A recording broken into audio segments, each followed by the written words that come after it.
आवाम दोस्त बजट होगा आज। सब खुश हो गया, सब खुश हो गया। Thank you.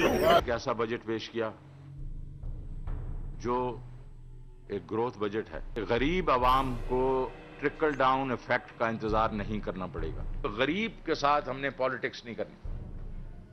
गरीब गरीब है। जीडीपी बढ़ाया, इंडस्ट्री, एग्रीकल्चर वगैरह सबको हमने मराद दी हैं, तो ग्रोथ तो होगी। तो आप घबराएं नहीं इस पे। जिस तरह खान साहब कहते हैं ना, घबराना नहीं। और केएससीज जो इंडस्ट्रियल कंजम्पशन के लिए जो बिजली देंगे उसके ऊपर पीकार्स खत्म कर दिए, और अगर इजाफी बिजली करेंगे तो उनका रेट कम हो जाएगा। सबसे पहले एहसास इमरजेंसी कैश, उसका जो दूसरा फेज है वो इंशाल्लाह इसी हफ्ते लॉन्च होगा। 1,20,00,000 खानदानों को 12,000 पहुंचाए जाएंगे।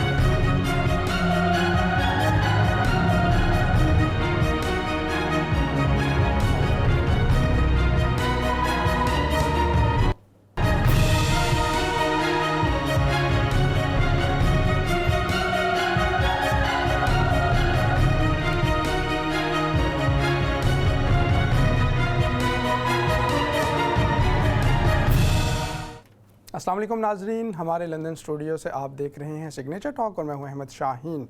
उम्मीद है आप हजरात खैरियत से होंगे। प्रोग्राम में खुशामदीद। नाज़रीन, आज के प्रोग्राम में सबसे पहले हम बात करेंगे पाकिस्तान की, जहां पर गुज़िश्ता हफ्ते यानी कि 11 जून को वफाकी बजट पेश किया गया। इस बजट के हवाले से बात करेंगे। बहुत से अहम अमूर ऐसे हैं जिनके ऊपर गुफ्तगू करनी है। बजट कैसा है, इसमें क्या है, कुछ नया है या एक रवायती बजट ही है, और अगरचे एक मरतबा फिर जो खसारे का बजट है और गुज़िश्ता कई हुकूमतों से यही रवायत चलती आ रही है कि हमेशा जो खसारे का बजट है, खसारे के साथ वही पेश किया जाता है। और जो खुशाइंद बात है, इसमें तनख्वाहों में इजाफे की बात की गई है, पेंशन में इजाफे की बात की गई है, और जो पैदावारी शोबा है उसमें उसको टैक्स छूट देने की बात की गई है। उसके हवाले से काफ़ी डिटेल्स हैं इस बजट में मौजूद हैं, और ये बातें जो हैं यकीनी तौर पे ये खुश आइंद हैं। एक मरतबा फिर अपोजिशन ने रवायती तौर पर इस पे एहतजाज किया जब यह बजट पेश किया जा रहा था, और तकरीर के दौरान उन्होंने शोर शराबा भी किया, जो किसी भी अपोजिशन की अब एक रवायत बनती जा रही है पाकिस्तान में कि वो हमेशा ऐसे अहम मौक़े पर शोर शराबा करते हैं, एक दूसरे पर फ़िक्रे कसे जाते हैं। बहरहाल प्रोग्राम में हम बजट के ऊपर ही बात करेंगे, और जो इसके मस्बत पहलू हैं उनका जायज़ा लेंगे, जो इसके मनफी पहलू हैं उनको भी देखेंगे। और प्रोग्राम में मेरा साथ देने के लिए यहाँ स्टूडियोज़ में मीर इकराम हुसैन साहब मौजूद हैं, और साथ सैयद मुश्तबा साहब भी मौजूद होंगे फ़ोन के ज़रिए से। मीर साहब, आपका भी बहुत शुक्रिया, थैंक यू वेरी मच। और सैयद मुश्तबा साहब मौजूद होंगे, उनका भी बहुत शुक्रिया। मीर साहब, आपसे ही आगाज़ करता हूँ। ओवरऑल कैसे देखते हैं जो बजट अभी पेश हुआ, आपका इस हवाले से क्या ख्याल है? अच्छा, इसको अगर मैं आसान लफ्ज़ों में समझाऊँ, रस्में, यानी जैसे कह लें कि रस्मन कुछ रस्में ख़त्म हुई, और जो जहेज़ में कुछ कर्ज़े मिले 3 साल पहले हुकूमत को, पाकिस्तान की हुकूमत को, वो कर्ज़े जो हैं उसकी वो कुछ रस्में ख़त्म हुई, जो कि एक 2 लफ्ज़ी बात हो गई। अब जो निचोड़ है इस बजट का, और इस बजट में यकीनी तौर पे बेशुमार ऐसी कुछ चीज़ें नई देखने में आई जो माजी के बजट से ये बजट बहुत मुख्तलिफ है। जिस अंदाज में इस बजट को पेश किया गया वो तमाम अक्रॉस द बॉर्डर जो इतने माहिरीन हैं मईशत के, उन सब ने पसंद किया इसको, कारोबारी तबके ने पसंद किया, उसके साथ साथ जो दुकानदार है उसने इस कारोबार को पसंद किया, इस बजट को पसंद किया। उसकी वजह यह है कि दरमियान की जितनी भी जो इन्वॉल्व होते थे पहले, टैक्सेशन को आसान किया, इसके अंदर टैक्स के मामलात को आसान किया है, और इसके साथ साथ एक चीज़ बहुत आसान की कि जो रिटेलर है उसको डायरेक्ट कनेक्ट किया FBR के साथ। तो ये एक बड़ा आसान कर दिया कि दरमियान में जो लोग पहले इन्वॉल्व होते थे, तो एक तो ये हुआ। फिर आगे चल के इनका प्रोग्राम है कि और भी मराहत दी जाएंगी रिटेलर को भी, और काफ़ी टैक्स ख़त्म किए, जो विद होल्डिंग टैक्स हैं वो कम कर दिए गए। जो बैंक का एक FBR का जो एक डर बैठाया गया था कि आम लोगों की जो ट्रांजैक्शंस थी बैंकिंग के अंदर वो बहुत सारी चीज़ों पे खौफ था, तो उसको भी कम किया बैंकिंग साइड से, और लोगों को अब आसानियां दी हैं। इस दफ़ा जो मुझे नज़र आया, जो मेन चीज़, मैं बड़ी आसान लफ्ज़ों में बयान कर रहा हूँ क्योंकि हमको इतने बड़े माहिर इकोनॉमिक्स के इतने बड़े माहिर तो नहीं हैं, लेकिन जो चीज़ आसानी से समझ आई वो ये आई है कि बजाय इसके कि और टैक्स लगाते या जो पहले टैक्स दे रहे थे उन्हीं पर दोबारा टैक्स लगाया जाता, और ये इन्होंने पॉलिसी चेंज की, कारोबार को बढ़ाया, आसान किया कि और कारोबारी लोग मार्केट में आए, कारोबार करना आसान कर दिया। उसके ज़रिए जितने ज़्यादा मार्केट में बिजनेसेस आएंगे उतना टैक्स दहिंदा की तादाद बढ़ जाएगी। तो इस अंदाज में ये पॉलिसी लाए हैं। और एक और जो बहुत अच्छी बात की इस दफ़ा इस गवर्नमेंट ने, कि जो सामने जाहिर है एक डिपार्टमेंट है जो ये बजट तैयार कर रहा है, लेकिन कर्जे लेने की जो एक आदत पड़ चुकी थी हर गवर्नमेंट को कि हर साल एक बढ़ाकर कर्जा लेना है, वो जहेज में जो 19 अरब का कर्जा मिला इस गवर्नमेंट को, वो 3 साल में कम होते होते अब बढ़ के 4 पैसे हमारी जेब में मुनाफे के हैं। अगर देखा जाए तो इस वक्त पाकिस्तान की गवर्नमेंट, जहां कोविड-19 के दौर में दुनिया के तमाम मुल्कों ने 10% से ज्यादा कर्जे लिए, पाकिस्तान वाहिद दुनिया का मुल्क है जिसने इस पूरे कोरोना के टाइम में उस कर्जों को कम किया, यानी बाकी दुनिया की निस्बत ये वाहिद मुल्क है कि, और जिस तरह पिछले 3 साल में कर्जों की जो एक रविश थी, बाकी गवर्नमेंट जो पहले नून लीग की गुजरी या पीपल्स पार्टी की गुजरी, इस गवर्नमेंट ने उस रस्म को खत्म किया, और वो जो एक मैंने कहा जैसे जहेज में 19 अरब का खसारा बदस्तूर मिला, उसको कम करके ना सिर्फ खत्म किया बल्कि 4 पैसे ज्यादा बढ़ाकर अब मुनाफे में लेकर आए। जी मीर साहब, थैंक यू वेरी मच। इसी हवाले से सैयद मुश्तबा साहब, आपको भी इन्वॉल्व करना चाहूँगा। सबसे पहले तो शुक्रिया, आप भी हमारे साथ मौजूद हैं। आप कैसे देखते हैं ओवरऑल इस बजट को, और जो इस हवाले से गुफ्तगू की जा रही है कि ये गुज़िश्ता कुछ अदवार से एक मुनफरिद बजट है, और जैसे बजट से पहले भी वज़ीर आज़म इमरान खान साहब बहुत पुरुमीद थे, उन्होंने कहा कि इसकी वजह से तमाम लोग खुश होंगे और उनको रिलीफ भी मिलेगा। तो आप इसको कैसे देखते हैं? आप मजबूर कर रहे हैं मुझे देखने पर इस आदाद शुमार के इस गोरख धंधे को, तो मैं देख लेता हूँ वरना हकीकत ये है कि गुज़िश्ता कई सालों से, गुज़िश्ता 10-12 सालों से ये बजट जो है ये बिल्कुल एक कॉस्मेटिक जिसे कहते हैं एक शो रह गया है, जो कि हर साल जून की इस तारीख को पेश किया जाता है। हकीकत ये है कि दूसरे मुल्कों के बरक्स पाकिस्तान में इस बजट की कोई हैसियत नहीं होती है। इस बजट की जगह फिर उसके बाद मिनी बजट्स का एक सिलसिला शुरू होता है, जिसके जरिए इन आदाद शुमार को जिस तरह खूबसूरत करके दिखाया जाता है उनको एडजस्ट किया जाता है। हम गुज़िश्ता 10 साल से यही देख रहे हैं। आप जो बात कह रहे हैं कि ये बजट बहुत अच्छा बनाया है, हर जगह से इसमें कोई टैक्स नहीं लगाया गया, इसमें ये चीजें नहीं की गई, तो आपको याद होगा कि मियां नवाज शरीफ की हुकूमत में भी और उससे पहले आसिफ जरदारी साहब की हुकूमत में भी ये चीज एक रवायत चल पड़ी थी कि बजट को आसान बना के पेश किया जाता था। बहुत ज्यादा बजट के ऊपर प्रेशर नहीं डालते थे क्योंकि उसमें सियासी दबाव होता था, लेकिन उसके फौरन बाद ही फिर एक मिनी बजट का सिलसिला शुरू हो जाता है। अब हुकूमत ने यह कहा है कि मिनी बजट नहीं लेकर आएंगे, लेकिन साथ में ही आप देखें कि तजाद किस कदर है गुफ्तगू में कि एक जानिब वो कह रहे हैं कि मिनी बजट नहीं आएगा, लेकिन साथ में जो इतना बड़ा खसारा है वो किस तरह पूरा होगा। अगर वो खसारा आप मिनी बजट, आप कर्जे भी नहीं लेते, जैसे कह रहे हैं हम कर्जे भी नहीं लेंगे, हम टैक्स भी नहीं लगा रहे, तो वो खसारा किस तरह पूरा किया जाएगा, ये सवाल जो है जिसका इसका जवाब देने के लिए कोई तैयार नहीं है। दूसरी बात ये कि आप ने जो बराह रास्त टैक्स नहीं लगाए, लेकिन इनडायरेक्ट टैक्सेस का क्या मामला है। अभी वजीर आजम के मामून खसूसी ताबिश गौर साहब ने इस बात का एतराफ किया है कि हमको पेट्रोलियम लेवी में 5 रुपए से बढ़ा के 30 रुपए तक करना पड़ेगी। अगर हम नहीं करेंगे तो गर्दिशी कर्जों में बेपनाह इजाफा होगा और हमको पेट्रोल के पर यूनिट टैरिफ भी बढ़ाना पड़ेंगे। लेकिन उसके एक कंडीशन भी रखी है कि अगर ये उसी सूरत में किया जाएगा जब आलमी मार्केट में तेल की कीमतें कम होंगी। नहीं, उन्होंने कहा है कि बढ़ाना ही पड़ेंगे। ये IMF ने मजबूर किया है। हमने काबीना की, अभी आपने आज का बयान नहीं पढ़ा ताबिश गौर का, उन्होंने कहा कि बढ़ाना पड़ेगा। अब मुझे एक बात बताएं कि अगर उसको बढ़ाएंगे और उसके नतीजे में पेट्रोल की कीमतों में अगर 20 से 25 रुपए इजाफा होता है तो उसका इम्पैक्ट क्या पूरे ओवरऑल सोसाइटी में नहीं पड़ेगा, चीजों की कीमतों में नहीं पड़ेगा, अशियाए सख्त की जो जरूरत की अशिया है उनकी कीमतें नहीं बढ़ेंगी। इस बारे में हुकूमत खामोश है। इसके अलावा आप देखें कि बजट की जिन चीजों को आप कह रहे हैं कि ये आम आदमी की जिंदगी में जिस तरह का हुकूमती दावा है कि इनकलाबी तब्दीलियां लेकर आएगी, कौन सी इनकलाबी तब्दीलियां लेकर आएगी? पर कैपिटा इनकम जिसका ये दावा कर रहा है कि बढ़ रहे हैं, आम आदमी की, क्या आपको नजर आ रहा है कि पाकिस्तान में आम आदमी की हालत जिंदगी कुछ बेहतर हुई है? तो मेरा कहने का मकसद, मैं इस बजट को सिर्फ इसी तरह देखता हूं कि ये आदाद शुमार का एक गोरख धंधा है, एक जिसके जरिए अवाम को हर साल गुमराह किया जाता है और उसके बाद फिर इस तरह की दूसरी चीजें आती हैं। और इससे पहले ये इस तरह के खूबसूरत बजट पेश होते रहे हैं और ये शौकत तरीन साहब ही थे जिन्होंने ये बजट, इससे पहले भी एक खूबसूरत बजट पेश किया था। इसके अलावा इसहाक डार साहब ने भी बड़ा खूबसूरत बजट पेश किया था, एक जिसपे अवाम के ऊपर कोई बोझ न डाला गया था। लेकिन उसके फौरन बाद मिनी बजट का एक ना खत्म होने वाला सिलसिला शुरू हुआ जिसने अवाम की कमर तोड़ के रख दी, और ये चीज इनको करना पड़ेगी। जिस तरह आपको याद होगा कि जब 2018 के इलेक्शन हुए थे तो मैंने उस वक्त भी आपसे एक बात की थी कि 2-3 महीने के अंदर ये जो चीजें कह रहे हैं उससे मुकर जाएंगे। तो अभी भी ये कह रहे हैं कि हम मिनी बजट नहीं लेकर आएंगे, तो मिनी बजट लाना पड़ेगा, इसके अलावा इनके पास कोई रास्ता ही नहीं है। जी मुस्तफा साहब, मीर इकराम साहब, ये वैसे वाकई कंसर्न है इस हवाले से जो मिनी बजट। मैंने गौर से सुनी बात मुस्तफा साहब की, ये 2-3 बातें बड़ी अहम है। एक तो इन्होंने बहुत अच्छी बात की मुस्तफा साहब ने कि पिछले 10-12 साल, ये जितने साल गिनवाए, नवाज शरीफ को भी इन्होंने कह दिया कि उन्होंने भी 2 नंबर बजट दिया और जरदारी का नाम भी लिया इन्होंने, तो वो तो मान लिया कि उन्होंने धोखा दिया अवाम को। दूसरा, जहां तक गोरख धंधे का ताल्लुक है, मैं एक बात बताता हूं, गोरख धंधा असल में जो ये गोरख धंधे के आदी हो गए हैं ये लोग। अब जो सही धंधा शुरू हुआ है तो उसको भी गोरख धंधा समझ रहे हैं, ऐसा कुछ भी नहीं होने वाला।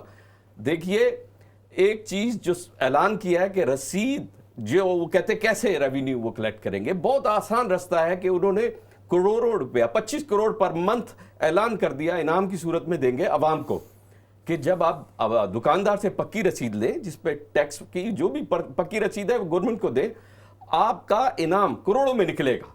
अब अवाम को क्या तकलीफ है, उन्होंने कोई पैसे तो नहीं देने हैं, अवाम ने तो वो पर्ची लेनी है, गवर्नमेंट को देनी है। इससे जो टैक्स दोइंदा, एक तो टैक्स चोर पकड़ा जाएगा कि भाई आप टैक्स क्यों नहीं देते हैं, नंबर 1।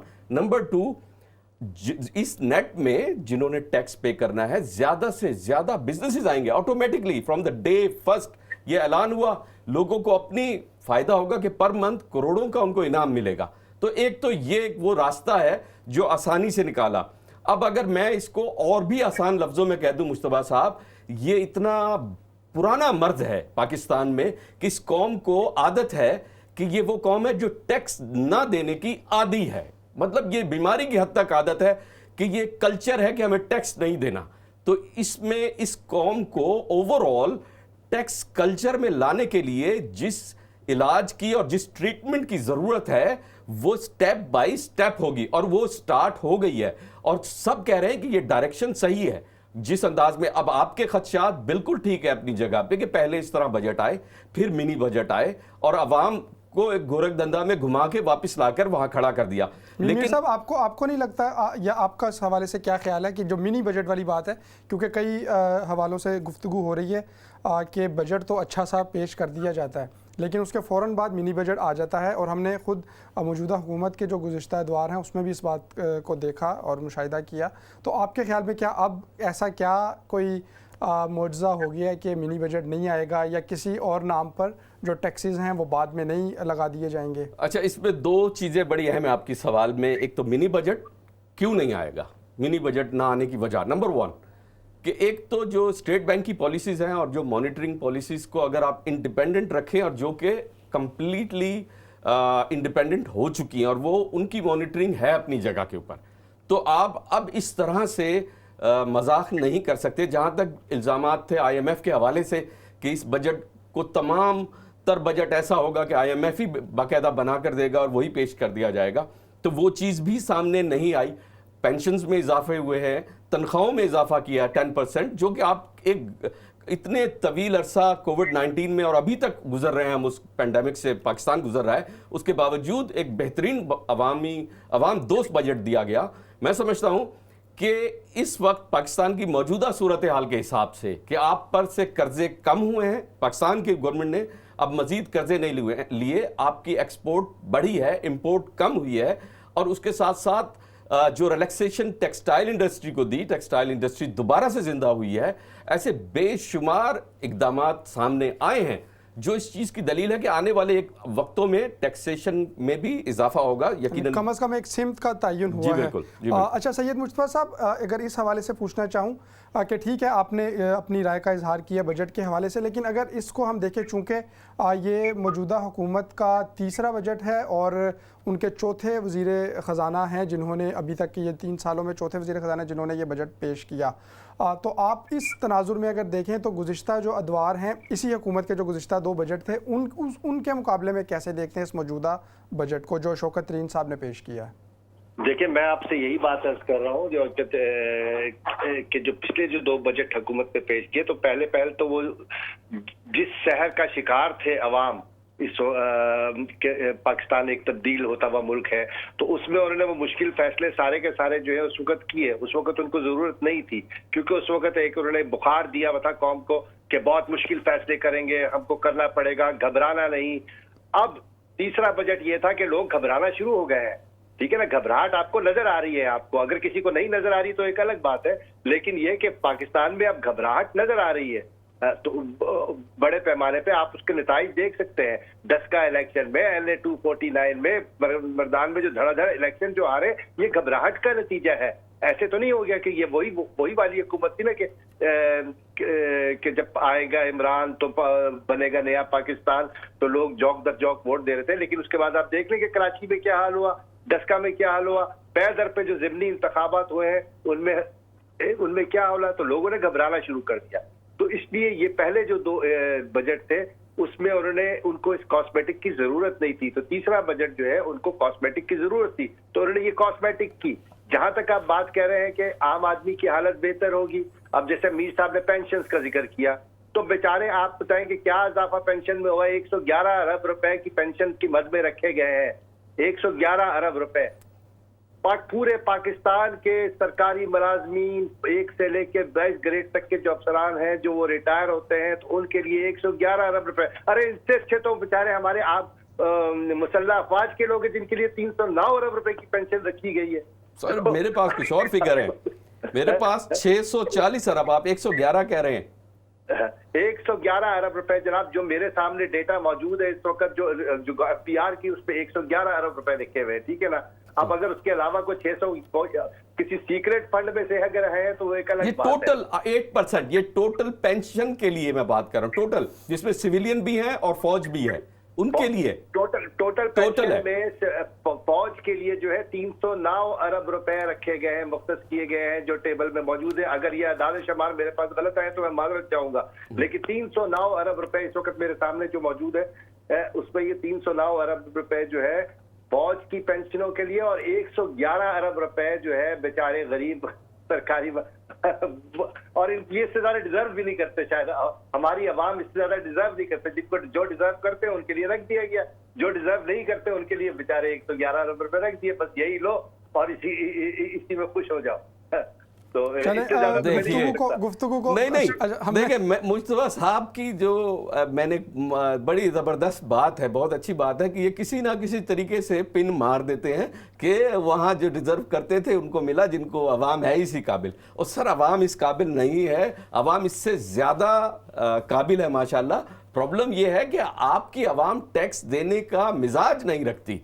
काश उनको, आप इस कंट्री में रहते हैं, हम जरा सी चीज पर टैक्स देते हैं, हमें पता है हमने टैक्स देना है, और वो अब हमारे पाकिस्तान में इस चीज का रुझान ही पैदा, हमारे सियासतदान जो सारी दुनिया, सारे पाकिस्तान का लूट के यहाँ पे एवनफील्ड में आके बैठ गए और वो अब जाने का नाम नहीं लेते यहाँ से। उन्होंने मिजाज ही नहीं बनाया कि टैक्स देना भी कोई आदत डालो, कोई कौम को टैक्स के हिसाब से भी तैयार किया जाए। ऐसा तो किसी सियासतदान ने अपनी शुगर मिलें बनानी, अपनी फैक्ट्रीज लगानी, अपना कारोबार करना, अपने पूरे खानदान को वज़रा एक फौज बना लेनी, टैक्स के बारे में या कंट्री के बारे में नहीं। और अगर किसी ने सोच लिया तो उसको आपने जनाब रिजेक्ट कर दिया। हमें चूंकि ब्रेक पे भी जाना है और बजट के ऊपर बात हो रही है, आपसे ही पूछना चाहूँगा, हमने देखा कि पिछले अदवार में भी या जब भी बात करें, तालीम का जो शोबा है वो बहुत ज़्यादा नज़रअंदाज रहता है। अभी भी जो तालीम के लिए सिर्फ तकरीबन 9 अरब रुपए रखे गए हैं, तो इसको कैसे देखते हैं? और इमरान खान साहब का तो अपना विज़न या पूरी पाकिस्तान तहरीक इंसाफ का एक विज़न है तालीम के हवाले से भी, और वो जानते हैं कि तालीम की क्या अहमियत है, तो फिर जो बजट में से बहुत मुख्तसर सा जो हिस्सा है वो तालीम के लिए मुख्तस करना। अच्छा, इसमें ना एक बड़ी आपने अच्छी तालीम, यस, बहुत सबसे इम्पोर्टेंट जो एक माशरे की जो सबसे ज़्यादा इम्पोर्टेंट एक तो रूल उस्ताद को इज्जत के मामले में, एहतराम के मामले में इस गवर्नमेंट ने एक पूरी पॉलिसी डिज़ाइन की है। जो मेरी नॉलेज है उसके मुताबिक जो अटेंडेंस यानी टीचर्स की जो पॉलिसी डिज़ाइन की है कि बाज़ ऐसे गोश्त मुलाजमीन भी हैं जिनकी तनख्वाहें जा रही हैं, स्कूल मौजूद हैं, उधर गायें भैंसें बंधी हुई हैं, टीचर नाम की कोई चीज़ ही नहीं है, कई जगह पे स्कूल ही नहीं है। अब अगर कहूँ पंजाब में ऐसा नहीं है या सिंध में ऐसा नहीं है या बलूचिस्तान में, ये हर जगह है। और अगर तालीम के हिसाब से देखा जाए तो जो माजी की हुकूमतों ने मुफ्त के यानी गोश्त मुलाजमीन भर्ती किए हैं, MNAs को पता है इस बात का, जिन्होंने अपने किस किस अंदाज में तनख्वाहें जो है वो उनके घरों में जा रही हैं, और वो खानसामा जो है वो टीचर्स के नाम पे उन्होंने भर्ती कराया हुआ है, घर पे काम कर रहे हैं, ड्राइवर्स उनके जो है वो सरकारी मुलाजमीन हैं, तनख्वाहें वो गवर्नमेंट से ले रहे हैं, घर में कई लोगों के नाम हैं। लेकिन बात यह है कि वो गोश्त यानी वो जो हैं जो नाम ही नहीं, कई तो ऐसे जो वजूद ही नहीं है उनका, वो महकमा तालीम में मुलाजमीन हैं। तो गवर्नमेंट ने जब वो सारी ऐसी पॉलिसी बनाई है कि वो सारी करप्शन खत्म होगी तो ऑटोमेटिकली वो पैसा बच के वापस महकमा तालीम के पास ही जाएगा ना। तो अगर आप कहें कि और बजट दे दें तो मैं समझता हूं कि एक दो पॉलिसीज ऐसी भी की हैं कि जिसमें अल्हम्दुलिल्लाह ये कहा गया है कि कुरान पाक की तालीम जो है, चाहे वो प्राइवेट स्कूल हो चाहे वो गवर्नमेंट का स्कूल हो, 8th और 9th और 10th यानी इन क्लासेस में तर्जुमे के साथ कुरान शरीफ का पढ़ाना लाजमी करार दिया गया है। तो महकमा तालीम पे तवज्जो तो दी है इस गवर्नमेंट ने और काम भी किया है। आप समझते हैं कि जब ये पॉलिसीज़ ठीक हो जाएंगी तो ऑटोमेटिकली जो तालीमी निज़ाम है वो चले? चूँकि हमें ब्रेक पे जाना है और कई ऐसे नुकात हैं जिनको भी हमने कवर करना है। अच्छा सैयद मुस्तफ़ा साहब, हुकूमत ये जब बजट पेश किया और उसमें इस हवाले से काफ़ी बात भी हुई कि फ़ोन कॉल्स पर, SMS पर, इंटरनेट पर टैक्स लगाया गया और फिर अवामी दबाव के नतीजे में या उसके ऊपर जो बहुत ज़्यादा गुफ्तगू हुई, अगले ही दिन उसको वापस भी वापस लेना पड़ा। तो इस तर्ज़ अमल को कैसे देखते हैं? अच्छा, नहीं, मैं इससे पहले मैं तालीम के शोबे का जो आपने बात की थी मैं उस पर बात करना चाहूँगा पहले। कि सबसे बड़ी बात तो ये है कि तालीम के लिए जो है, जो मेरे पास जो टेबल मौजूद है उसके मुताबिक उन्होंने 98 अरब रुपए जो है रखे हैं, जिनमें तमाम आला तालीम वगैरह का। और हालात ये है कि सिर्फ 85 अरब की सब्सिडी जो है वो के इलेक्ट्रिक को दी जा रही है, जिसने पूरे कराची को जो है वो अंधेरे में डबो दिया हुआ है। तो आप देखें कि हुकूमत की प्रायोरिटीज क्या है। आपको याद होगा कि इससे पहले आसिफ अली जरदारी साहब के दौर में एक बजट हुआ था जिसमें तालीम के लिए बड़ा कम बजट रखा गया था। तो एक हमारे साबिक सफीर थे हुसैन हक्कानी, उनकी बेगम साहबा थी फरहान नाज इस्फहानी साहिबा, तो उन्होंने ये बात की। उस वक्त वो कौमी असम्बली में वहाँ के बजट सेशन के बाद खड़ी थी, उनसे पूछा कि आपने क्यों नहीं किया। उन्होंने कहा कि हमने जो है दहशतगर्दी के खिलाफ जंग लड़ रहे हैं, तो तालीम के लिए हमारे पास गुंजाइश नहीं है। तो यही हाल कुछ इनका भी है कि जिस नया पाकिस्तान को बनाने की आप बात करते थे कि तालीम के शोबे में जो है हमने इनकलाब लेकर आना है, तो उसमें जो है तालीम के लिए उन्होंने ये हाल रखा। और इस वक्त ये हाल है कि कल गोमल यूनिवर्सिटी का इश्तहार छपा है, असिस्टेंट प्रोफेसर के लिए PhD क्वालिफिकेशन मांगी है 50,000 रुपए महीने पे। आप अंदाजा करें कि ये हाल है पाकिस्तान की जामियात का इस वक्त जो तालीम, और आप कह रहे हैं कि तालीम के शोबे को जो है वो कर दिया। अच्छा, आपने जब जी सैयद मुस्तफ़ा साहब, 1 मिनट में ब्रेक में जाना है, गुफ्तगू को कंपाइल कीजिएगा। आपको जो ये टेलीफोन वगैरह का जो मामला है, देखिए ये इस वक्त पाकिस्तान में ये एक अच्छी हुकूमत दबाव का शिकार है, बहुत सारे मामलात में दबाव का मुकाबला नहीं कर सकती। तो ये पूरा का पूरा बजट ही जो है वो इस दबाव का नतीजा नजर आता है कि इस वक्त हुकूमत के लिए मुमकिन नहीं था कि वो बहुत ज्यादा टैक्सेस लगाते। अगर वो लगाते तो इसका नतीजा जो है वो बिल्कुल हुकूमत का उलटना भी हो सकता था। जी सैयद मुस्तफ़ा साहब, थैंक यू वेरी मच। आपने भी जो अपनी राय है उसको इजहार किया बजट के हवाले से। मीर इकराम साहब, आपने भी इजहार किया। और नाज़रीन, एक मुख्तसर से ब्रेक लेंगे और ब्रेक से जब वापस आएंगे तो कुछ और ऐसे मामलात हैं पाकिस्तान के हवाले से ही, ख़ास तौर पे जो हमारा दूसरा इशू है ओवरसीज़ पाकिस्तानियों के हवाले से, तो उसके ऊपर कुछ गुफ्तगू करेंगे। प्रोग्राम के पहले हिस्से में हमने वफाकी बजट के ऊपर बात की और जो बात सामने आई है वो यही है कि अमूमन बजट तो अच्छे अंदाज से पेश कर दिया जाता है और उसमें बहुत खूबसूरत अल्फाज के साथ और आदाद व शुमार के साथ, लेकिन फिर जो एक तलवार लटकती रहती है वो मिनी बजट की है। तो बहरहाल अब आइंदा आने वाले दिनों में ये चीज़ भी वाज़ेह हो जाएगी कि क्या मिनी बजट कोई आता है या किसी और अंदाज से टैक्सेस लगाए जाते हैं या नहीं। यहाँ वक्त हुआ चाहता है एक ब्रेक का। ब्रेक से वापस आएंगे तो मज़ीद कुछ गुफ्तगू करेंगे। देखते रहिए इस्लाम चैनल उर्दू।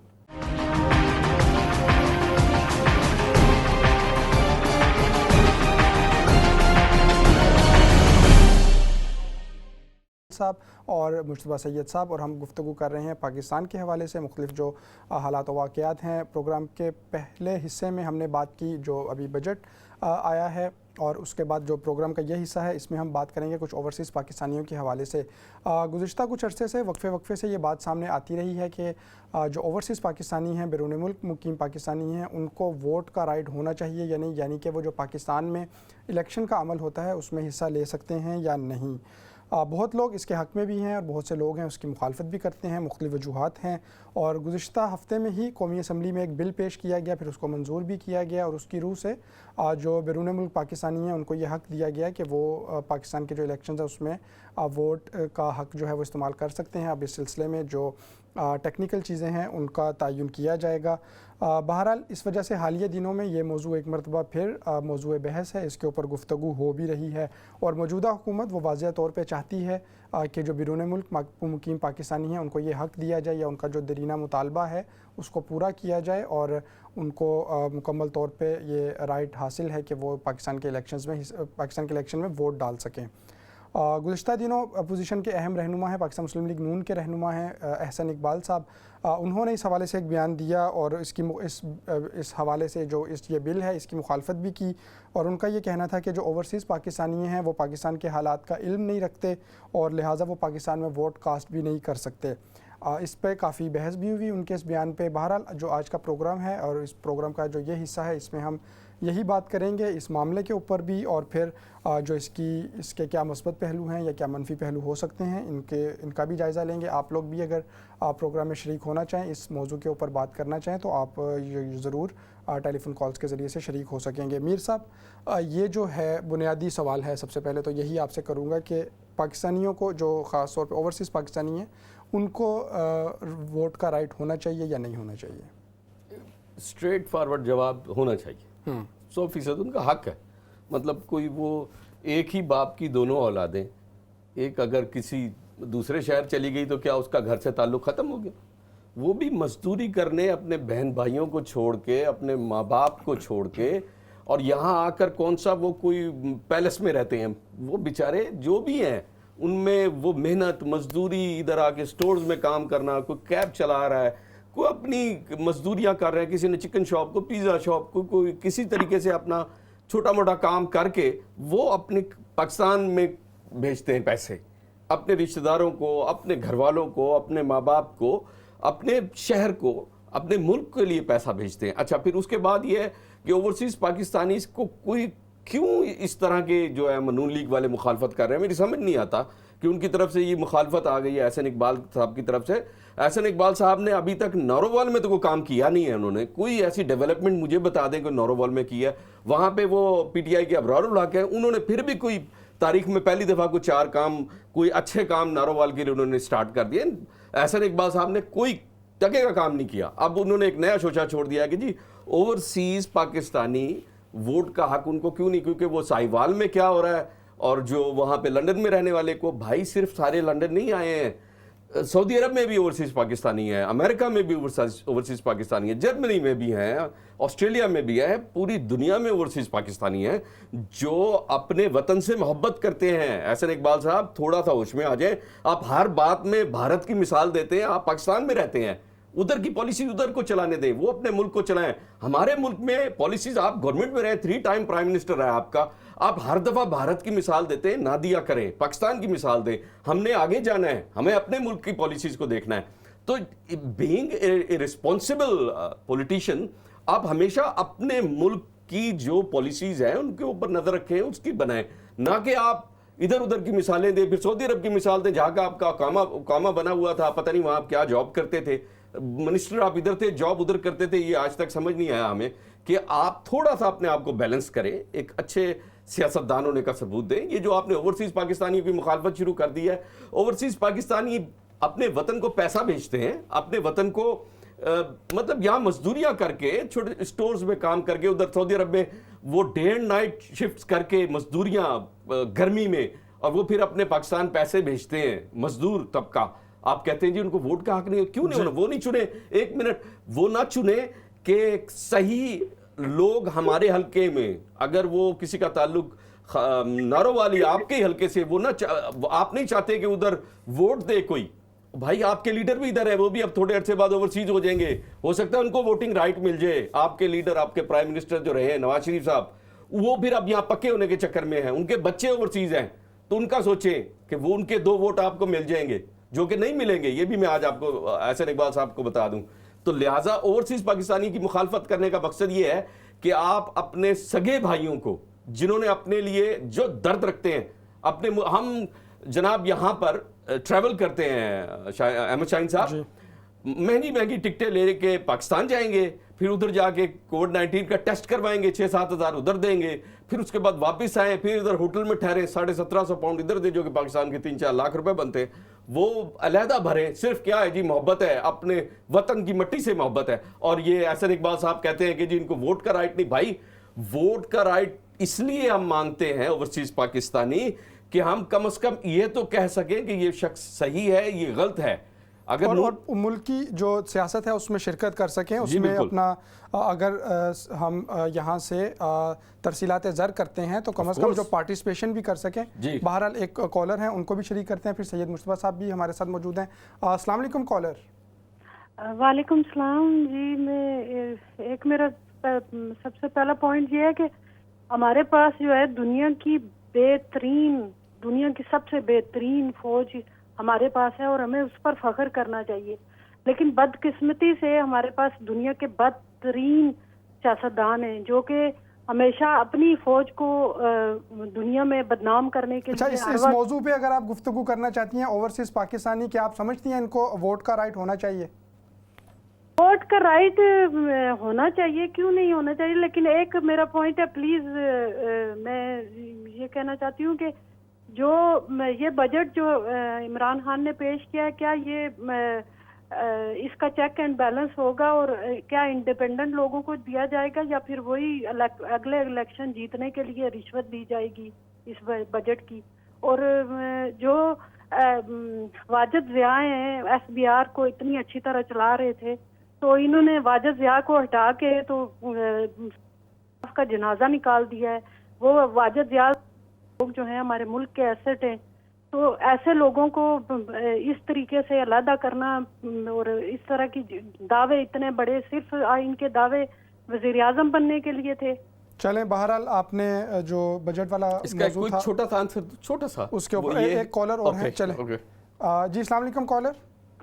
जी अस्सलाम वालेकुम। वालेकुम अस्सलाम। अहमद शाहीन साहब अस्सलाम वालेकुम। जी वालेकुम अस्सलाम। बेटा आपका प्रोग्राम बहुत अच्छा है और हमेशा होता है। पाकिस्तान की तरह टॉक शो जो ना वो लड़ाइयों में नहीं गुजरता, लेकिन बात यह है कि आज जो बात मीर साहब ने की है ना, दिल की बात की है, तो बहुत दिल खुश हुआ है। अल्लाह ताला जैसे उन्होंने कहा कि ऐसे ही होगा इंशाअल्लाह ताला। लेकिन ये है कि बहुत अच्छा उन्होंने बोला है आज, तो मैंने सोचा कि मैं आपको ना इसकी मुबारकबाद दूं। बहुत शुक्रिया, थैंक यू वेरी मच। अच्छा, वो असल में मीर साहब चूंकि मौजू ख़त्म हो चुका था बजट वाला, कोई क्या है कि वो जो FBR की उन्होंने बात की है, वाजिद ज़िया से हट के जो FBR की मॉनिटरिंग की बात की है, एक थर्ड पार्टी इंडिपेंडेंट ऑडिट रखा गया है कि जो पहली मर्तबा हुआ है जो FBR का ऑडिट थर्ड पार्टी करेगी। तो ये आपका एक छोटा सा सवाल का जवाब है। बहुत शुक्रिया। दोबारा से जो हमारा मौजू है ओवरसीज़ पाकिस्तानी और उनके वोट के हक़ के हवाले से सैयद मुस्तफ़ा साहब भी मौजूद हैं।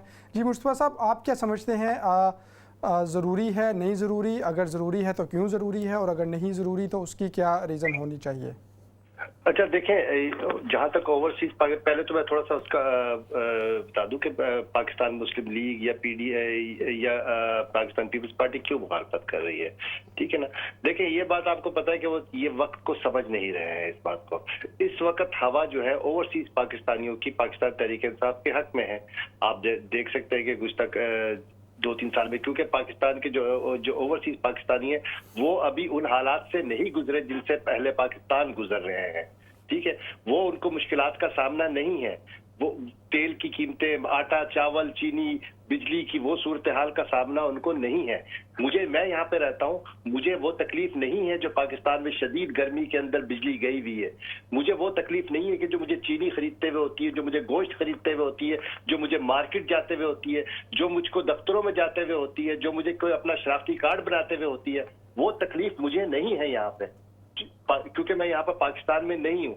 वो पाकिस्तान के अवाम को, ये जो पाकिस्तान में रहते हैं और वहीं पे रह रहे हैं, जो ओवरसीज पाकिस्तानी है, वो चूंकि उस तकलीफ से नहीं गुजर रहे, इसलिए अभी तक वो शहर उनके ऊपर कायम है जो 2018 के इंतखाबात से पहले कायम किया गया था। जिस वक्त वो डायरेक्टली और इनडायरेक्टली पाकिस्तान के हालात का सामना करना पड़ेगा तो उनको ज्यादा बेहतर अदराक होगा। लेकिन एहसन इकबाल साहब ने इस बात को ज्यादा, जिसे कहते हैं कि एक बात को खूबसूरत तरीके से भी कहा जा सकता था, लेकिन उनको इंतहाई बदसूरत तरीके से कहा। और ये मुस्लिम लीग नून लोगों वालों का खासा है कि वो बात को जो है इस तरीके से कर देते हैं कि जिससे जो है उसकी बदसूरती वाज़ह हो जाती है। बात ये है कि मुस्तफा साहब, ये उनका खासा नहीं है, ये उनकी क्वालिटी है कि उनको तड़ी लगाने की मुस्लिम लीग नून वालों को आदत है। उनका मिजाज बदमाशी का है, उनको गुल्लू बट मिजाज है उनका मिजाज जो है ना, वो आबिद बॉक्सर ने बड़ी अच्छी तरह ओपन कर चुके हैं। वो मुआवजा ना करें आप इसका, खुदा का वास्ता। तो अभी आपने कहा कि उनकी अब बात को ऐसे बोलते हैं, वो आदत है उनकी तड़ी लगाना। उनको ये एबिलिटी जितनी फरदौस आशिक अवान में है, कुछ दिनों आपने देखा है। सैयद मुस्तफा साहब मौजू पे। हाँ, तो ये जहां तक आपने कहा कि हक मिलना चाहिए उनको, तो ये सवाल भी बड़ा अजीब सा एम्बिगुअस क्वेश्चन है कि ओवरसीज पाकिस्तानियों को हक मिलना चाहिए या नहीं मिलना चाहिए। नहीं, लेकिन मुतालबा तो ये रहा है ना सैयद मुस्तफा साहब, मुख्तलिफ फोरम्स पे, और ये सिर्फ इस हुकूमत में नहीं, इससे पहले भी जो यहाँ पे बल्कि दुनिया भर में मुकीम पाकिस्तानी हैं वो कहते रहे हैं कि हमें वोटिंग के अमल में शिरकत करने की इजाज़त दी जाए, उसका लाहे अमल। दुनिया भर में एक्सपर्ट्स को वोटिंग राइट के जो तशरीह मौजूद है उसके मुताबिक तो पाकिस्तानी कम्युनिटी को जो एक्सपर्ट्स है उनको वोटिंग राइट ऑलरेडी मौजूद है। आपने देखा होगा 2018 के इलेक्शन में कितने पाकिस्तानी यहाँ से सफर करके गए और वहां पे जाके उन्होंने वोट डाला, तो उनको वोट डालने से मना नहीं किया। असल में जो मसला है वो वोटिंग के तरीकाकार का है और इस बात पे है कि इनकी रिप्रेजेंटेशन किसके पास होगी, कौन लोग खड़े होंगे, क्या नए हलकों की क्या नए हलके तैयार किए जाएंगे, अगर नए हलके तैयार किए जाएंगे तो किस बुनियाद पे किए जाएंगे। दुनिया के 13 ममालिक ऐसे हैं जहां पे पाकिस्तानी डायस्पोरा जो है वो 1 लाख से ज्यादा है, ठीक है ना, जिनमें सऊदी अरब, यूनाइटेड अरब एमिरेट्स और यूनाइटेड किंगडम जो है टॉप है, अमेरिका चौथे 5वें नंबर पे। पाकिस्तान का जो डायस्पोरा है वो दुनिया का 6th लार्जेस्ट डायस्पोरा है। 8 मिलियन जो है, जो लास्ट फिगर्स हैं उनके मुताबिक जो है पाकिस्तानी बैरून मुल्क मौजूद है, लेकिन वो 100 से ज्यादा ममालिक में फैले हुए हैं। अगर हल्का जाती तकसीम होगी तो वो किस तरह होगी, वो वोट किसको देंगे, वो क्या अपनी उन ओरिजिनल कॉन्स्टिट्यूंसीज में देंगे जो पाकिस्तान के एड्रेस मौजूद है, या यहाँ पे कोई नई कॉन्स्टिट्यूंसी डेवलप की जाएगी। तो ये टेक्निकल मिस्टेक्स हैं, बहुत सारी टेक्निकल लूप होल्स हैं जिनकी वजह से ये मसला बहुत सालों से जो है वो अल्तवा का शिकार है और ये हल नहीं हो पा रहा। जब तक इस पे कोई एक प्रॉपर फ्रेमवर्क तैयार नहीं होगा उस वक्त तक इस बात का तयन किए जाना बहुत मुश्किल होगा कि इनको मिल सकता है वोटिंग राइट या नहीं हो सकता। सिंपली उनको वोटिंग राइट दे देना और उसके पीछे उसका कोई हल नहीं बताना है कि ये वोट किसको देना है। ये सबसे बड़ा सवाल है कि ये वोट किसको दिया जाएगा और किस तरह से वो प्रैक्टिकली मुमकिन होगा। जी सैयद मुस्तफा साहब से सवाल कर लूं कि जेलों में रहने वाले कैदी वोट देते हैं मुस्तफा साहब? मुझे नहीं इल्म इस बारे में। जनाब देते हैं, आप मुझे ये बताएं, तो मैं आपको बताता हूं देते हैं। अपने ओरिजिनल हकों में देते हैं। मेरी बात सुने सर, मुझे सिर्फ ये बता दें कि अगर हम का मतलब उन कैदियों से भी गए गुजरे ओवरसीज पाकिस्तानी के जिनको वोट का कोई हक ही नहीं है, मतलब आप कब तक लटकाएंगे? मतलब जो यहाँ पे तीसरी चौथी नस्लें आ गई हैं ओवरसीज पाकिस्तानियों की, बूढ़े लोग हैं, उनको अपने वतन से प्यार है, उनके रिश्तेदार वहां पे रहते हैं, उनके रिश्तेदारों की ट्रीटमेंट नहीं होती है, वो यहाँ से पैसे भेजते हैं इलाज के लिए। मीर साहब ये तो अच्छा, वो जैसे सैयद मुस्तफा साहब ने भी इस हवाले से बात की कि राइट तो पहले से मौजूद है। मैं अगर गुज़िश्ता इलेक्शन में जा सकता था, आप गए, कोई भी जा सकता था, जाके वोट डाल सकता था, बहुत से लोग गए भी, तो वोटिंग राइट तो एक तरह से मौजूद है।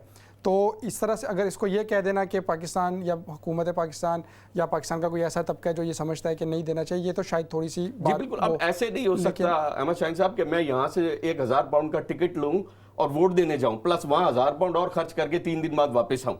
ऐसा मुमकिन नहीं है। तो उसके लिए अगर कोई ऑनलाइन सिस्टम है, देखिए कुछ अपने वतन से प्यार का कोई तो हमको इजाजत दे दे, कोई मोहब्बत का इजहार समझ के लिए कर दे। क्योंकि अगर जब पैसे लेने की सैलाब ज़दगान आ गया, जलजला आ गया, तो आप बमै इमरान खान, बमै नवाज शरीफ, कर्ज दो मुल्क बचाओ, वो क्या स्कीमें, और बमैन ये शहबाज शरीफ सारे इधर आ जाते हैं, लंदन में आके बैठे होते हैं, इधर इनकी मिसाके जमहूरियत और इधर कमर टूटती है इनकी। ये पहला शेर देखा है जो तड़ी लगा के गीदड़ बन के वापस आके इधर बैठ गया है। मुझे ये बताएं कि हर पाकिस्तान के लिए अच्छा काम होगा, इन्होंने मुखालफत करनी है। ओवरसीज पाकिस्तानियों का पहले नंबर पे कसूर है, जैसे मैंने कहा उनका कैदियों से भी बुरा हाल है। जो उनके रिश्तेदारों पे जब झूठे पर्चे होते हैं, उनकी जमीनों पे कब्जे होते हैं। अब तो कुछ इस गवर्नमेंट ने जाके कोई स्पेशल कोई अच्छी कुछ सहूलतें दी ओवरसीज पाकिस्तान के लिए कि डीसीज को और डीपीओज को पाबंद किया है कि आपने ओवरसीज पाकिस्तानीज की हेल्प करनी है। इस्लामाबाद में कुछ अलहदा कोर्ट्स बनाई, कुछ और अच्छे काम किए हैं। लेकिन वोट से सिर्फ इतना फायदा होगा कि मैं समझता हूं कि इनके आने से वोट से इनकलाब तो आएगा नहीं, लेकिन सिर्फ इतना फर्क पड़ेगा कि ओवरसीज पाकिस्तानी जो है वो अपने आप को हिस्सा समझेंगे। बिल्कुल ऐसा नहीं होगा कि उनको काट के फेंक दिया, एक सिर्फ इतना फर्क पड़ेगा।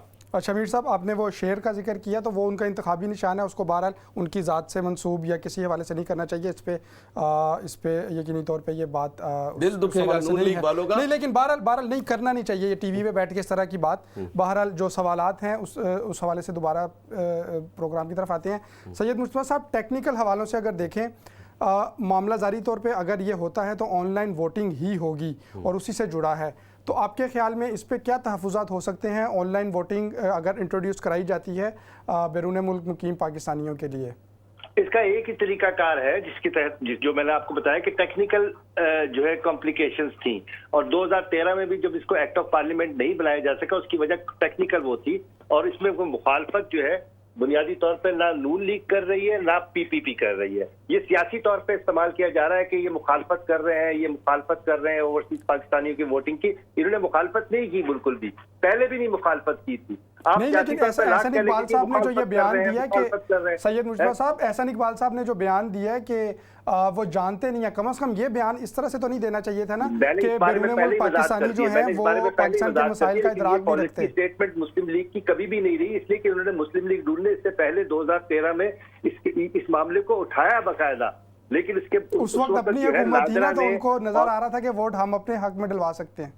हाँ जी, ये बिल्कुल मुझे इससे इनकार नहीं है इस वक्त। और पीटीआई भी इस वक्त इसलिए इस बात की सबसे ज्यादा सरगर्म है कि उनको पता है कि इस वक्त ये वाहिद उम्मीद है कराची डस्का मर्दान में जो इलेक्शन हारने के बाद इस वक्त ये वाहिद उम्मीद है इस वक्त उनके लिए, पीटीआई के लिए, कि ताकि इससे इनको कुछ वोट मिल जाएंगे इनको। वरना इस वक्त पाकिस्तान में जो पंजाब में जो बज़दार ने जो कुछ किया है या जो कुछ भी हुआ या कराची का जो हाल हुआ है उसमें पीटीआई का कहाँ मुस्तकबिल है इसमें। अच्छा, तो अब बात हम कहीं और तो करते हैं। जो वाइड हल इसका ये है कि ये पाकिस्तानी जो ओवरसीज पाकिस्तानी है वो अपने आप को रजिस्टर करवाएं इलेक्शन कमीशन के साथ, जब जो जाहिर सी बात है इलेक्शन कमीशन को उसका अरेंजमेंट करना होगा, और उसको फिर अपने जो होम कंट्री का जो एड्रेस है वहां की रजिस्ट्रेशन उसकी होगी, तो वो अपनी उन्हीं कॉन्स्टिट्यूंसीज के अंदर वोट देंगे और वो इलेक्ट्रॉनिक वोट किया जा सकता है। जिस तरह हमने यहाँ पे आपको ने देखा होगा कि ब्रिटिश सेंसस हुआ है, उसके जरिए हमको कोड मिला है, हमने उस कोड को डाला है जिसके जरिए हमारा वो निकल गया, जिसके जरिए हमने अपने फैमिली का इंदराज करवा दिया है। इसी तरीके से वोटिंग का सिस्टम भी जो है मुतारफ कराया जा सकता है, और मेरे ख्याल में ये वाहिद जरिया है जिसके जरिए हो सकता है। आज से 10 साल पहले 12 साल पहले ये हो भी नहीं सकता था, क्योंकि उस वक्त इंटरनेट इतना ज्यादा ऐसे सॉफ्टवेयर नहीं आए थे जिसके जरिए इस तरह की वोटिंग कर सके। लेकिन अब टेक्नोलॉजी आ गई है, अब ये चीज ज्यादा आसान हो गई है। 2010 में ये चीज मुमकिन नहीं थी इंटरनेट के जरिए। उस वक्त वाहिद जरिया ये था कि पाकिस्तानी हाई कमीशन पे जो है वो पोलिंग बूथ बनाया जाए या उस जमाने में ये बनाया जाए। तो उस जमाने में अगर ये लागू नहीं हो सका तो इसका मतलब ये नहीं था कि वो लोग मुखालिफ थे। इसकी वजह यह थी कि उस वक्त टेक्निकली ये पॉसिबल नहीं था। अब टेक्निकली पॉसिबल है और इसको पॉसिबल किया जा सकता है, इसको हकीकत का रंग दिया जा सकता है और दरीना ख्वाहिश पूरी हो सकती है। हक मिलना चाहिए बिल्कुल। दुनिया में 100 से ज्यादा ममालिक जो है अपने एक्सपर्ट्स को ये हक देते हैं, और इस वक्त जो और कहते हैं इंडिया में दिया जा रहा है, लेकिन ड्यूल नेशनल को नहीं दिया जाता क्योंकि तो ड्यूल नेशनल की इजाजत ही नहीं।